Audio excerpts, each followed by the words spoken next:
Nineties கிட்ஸால மறக்க முடியாத ஒரு தமிழ் படம் அப்படின்னு சொன்னா அது சூரிய வம்சத்தை நம்ம சொல்லலாங்க.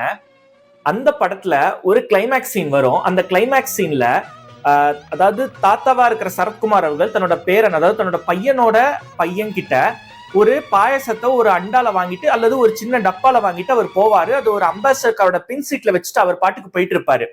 அப்ப என்ன ஆகும்னா, அந்த அம்பாசிடர் நிறுத்தி யாருக்கோ ஒருத்தர் வந்து கீழே விழுந்துட்டாருன்னு அவருக்கு உதவ போயிருப்பாரு. அப்ப அதுல கொஞ்சம் விஷத்தை வந்து அந்த படத்தோட வில்லனான ஆனந்த்ராஜ் கலந்துருவாரு. கலந்து முடிச்சிருவாரு. கலந்தது அப்படியே மூடிட்டு அப்படியே போயிடுவாரு ஆனந்த்ராஜ் அவர்கள் வந்துச்சு. அப்புறம் இவர் வீட்டுக்கு போனோடனே ராதிகா அவங்களோட பேசிட்டு இருக்கும்போது என்ன ஆகும் அப்படின்னா, இந்த பாயசத்தை குடிச்சிட்டு அப்படியே அதுக்கப்புறம் அது வந்து ஒர்க் ஆகாம அவர் வந்து ஃபுட் பாய்சனிங் ஆகி இல்ல ரத்த வாந்தி மாதிரி எடுத்து அங்க அட்மிட் ஆவார் ஹாஸ்பிட்டல்ல.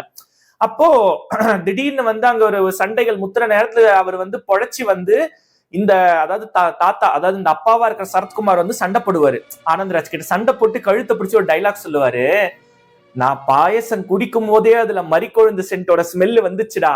இந்த ஊர்ல மறிக்கொழுந்து சென்ட் போடுற ஒரே ஆள் நீ தான்டா, நீ தான் கலந்துருப்பேன்னு எனக்கு தெரியும்டா அப்படின்னு சொல்லிட்டு சொல்லுவாரு. இத பார்க்கும்போது எக்கனாமிக்ஸ் படிச்ச எனக்கு என்ன தோணுச்சுன்னா, டேய் அதுதான் அப்பவே தெரியுமே, அப்புறம் ஏன்டா அதை குடிச்சீங்க அப்படின்னு எனக்கு தோணுச்சு. இதுக்கு பின்னாடி கூட ஒரு எக்கனாமிக்ஸ் இருக்கு அப்படின்னு சொன்னா உங்களால நம்ப முடியுதா? ஆமாங்க, ஹைண்ட்சைட் பயஸ் அப்படின்னு எக்கனாமிக்ஸ்ல ஒரு கான்செப்ட் இருக்கு.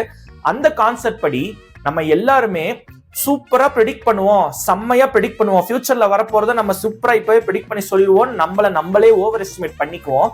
ஆனா ஒரு விஷயம் நடந்து முடிஞ்சக்கு அப்புறம் நம்ம எதிர்பார்த்தது ஒண்ணு, நடந்தது வேற ஒண்ணா இருக்கும்.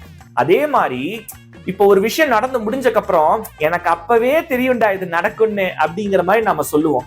இது எல்லாமே ஹைண்ட்சைட் பயஸோட ஒரு மிக முக்கியமான ஒரு சிம்டம்ஸ் அப்படின்னே சொல்லலாம்.